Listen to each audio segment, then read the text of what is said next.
So when you were creating a quote for your customers, you may have noticed a number of other options available.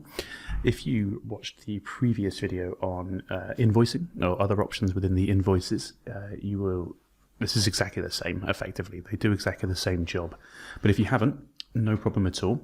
So from the admin panel, so sign into your seller account. From the admin panel here, look to the left, go to Action, expand that, scroll down to find Quote, click on that, and then you'll be presented with the Quotes Manager. And what we're looking at here is these three options at the top. So we have, the first one is click here to select a pre-existing contact. The second is plus custom item. The one after that is reset cart. And then we have view cart as well. So they're fairly self-explanatory. So let's say, for example, I've been contacted by a customer that I have, or I know, and I would like to create a quote for that person. They've contacted me, they want to know the price of a number of different items. So I can easily just click there. I'll be taken through to the Customer Relationship Manager. From here, I can just choose an individual. So let's just say Mr. John Blue has contacted me and they would like a quote. So in line with Mr. John Blue, if we scroll over to the side here underneath the order column, and this is broken into 1, 2, 3, 4, 5 separate parts. The quote section is here, which is QTE. So all we have to do, in line with his name and with the quote column, hover over and then press the button, and he will be added at the top here. These two other options then appear. We have click here to select different contacts and click here to deselect this contact. So again, fairly self-explanatory. Say I've accidentally clicked Mr. John Blue and it was supposed to be a different person. I can just click here and select the person it was supposed to be. So let's go for Jim Business and go to the quote column in line with his name, click on that, and Mr. Blue has disappeared and be replaced with Mr. Jim Business. All right. Taking that further, let's just say that I completely messed up and I put these people on there for no reason.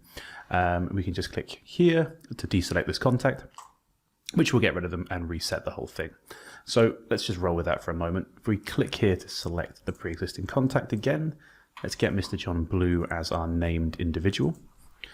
He pops up here, and me and Mr. John Blue have a good working relationship and he would like a specific item. So I'm just going to add here John's custom item, which I'm going to sort out for them privately and in my own way. All right.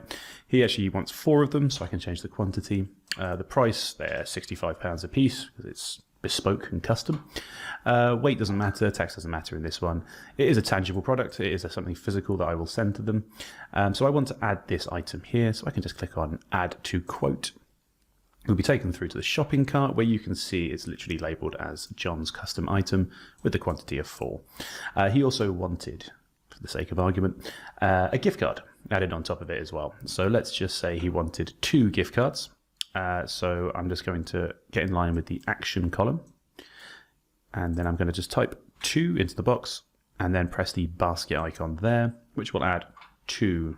Oh, it's been reduced because it's exceeded the valuable stock. Never mind. Okay, he just wants the 1. That's all he's going to get. You can ignore most of this here because this is sort of set to my settings, which are all a bit messed up. They should not be getting a £28 discount of what they bought, but it doesn't matter. Check everything as you expect it to, and obviously, check all this as well, just to make sure that you're not going to get any surprises, like very high shipping costs, for example. When you're happy with that, you can just click on Checkout, which will move us to the checkout phase. And from here, we then need to input his information. So let's just say he lives there, he lives on a street, in a town, in a county. BS1 111, why not? Country's Afghanistan, not going to change for now, it's fine. His email's been automatically generated because he was a customer previously, and that was already part of his contact details in our Customer Relationship Manager, which is why some parts of this have been auto-filled and others haven't. Create a login, he doesn't want to do that, that's fine. The important part is the invoicing options down here. So this first one, email quote to the customer now. This is exactly what we're here to do, so this one stays ticked. Include a pay now button on the emailed quote. I'm going to deselect that because it's just a quote and I don't want to appear pushy. And I'm just going to raise the amount of days that's valid for to 30 just to give the customer a bit of breathing time. And deduct items purchased from stock now. So I'm going to say no to that and unselect it because I don't know if this item is going to actually be removed from my stock until it actually happens. When I'm all happy with personal information and the options, I can just hit the button at the bottom here that says generate quote, which will email off a quote immediately to Mr. John Blue. So we can see here there's no invoice number because it's not actually a sale, but we can see it's the type of quote just here.